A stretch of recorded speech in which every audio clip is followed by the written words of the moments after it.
தமிழகம் எங்கும் கிளைகள் கொண்ட Annamal institute of hotel management and hospital management படிப்பில் சேர்வதற்கான அட்மிஷன் நடைபெறுகிறது.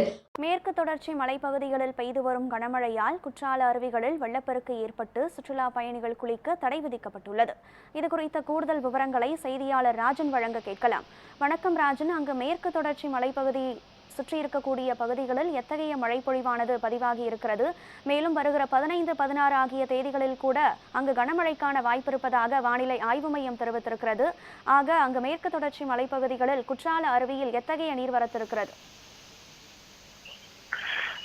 கனகதாரா, நேற்று மாலை முதல் தென்காசி மாவட்டத்திலும் மற்றும் மேற்கு தொடர்ச்சி மலை பகுதிகளிலும் அதிதீவிர கனமழை பெய்து வந்ததன் காரணமாக குற்றாலத்தில் உள்ள ஐந்தருவி, மெயினருவி, பழைய குற்றாலம் உள்ளிட்ட அனைத்து அருவிகளிலும் வெள்ளப்பெருக்கு ஏற்பட்டது.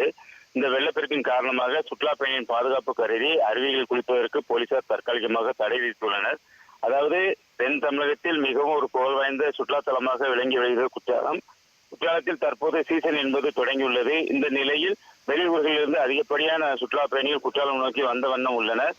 இதனால் குற்றாலத்தில் உள்ள வியாபாரிகள் மகிழ்ச்சி அடைந்துள்ளனர். ஆனால் தற்போது கடந்த வாரம் கடும் வெயிலின் தாக்கம் இருந்தது. இதனால் அருவியிலிருந்து ஒரு சில தினங்களில் நீர்வரத்து குறைந்தது. மீண்டும் மேற்கு தொடர்ச்சி மலைப்பகுதியில் கனமழை பெய்ததால் இந்த அருவியில் வெள்ளப்பெருக்கு ஏற்பட்டுள்ளது. இன்னும் வரக்கூடிய நாட்களில் தென்காசி மாவட்டத்திற்கு அதிதீவிர கனமழை இருக்கக்கூடும் என்று வானிலை ஆய்வு மையம் தெரிவித்துள்ளது. இதனால் இந்த வெள்ளப்பெருக்கானது நீடிக்கும் என எதிர்பார்க்கப்படுகிறது.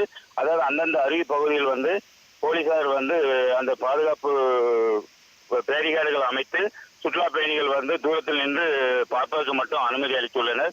அருவிக்கரைக்கு செல்வதற்கு தடை விதிக்கப்பட்டுள்ளது.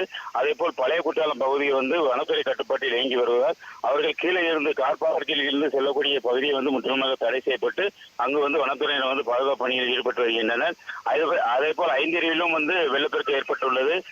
இந்த வெள்ளப்பெருக்கு படிப்படியாக குறையும் பட்சத்தில் சுற்றுலா பயணிகள் குளிப்பதற்கு அனுமதிக்கப்படுவார்கள் என போலீசார் தரப்பில் தெரிவிக்கப்பட்டுள்ளது. கனகதாரா, விவரங்களை வழங்கியமைக்கு நன்றி ராஜன்.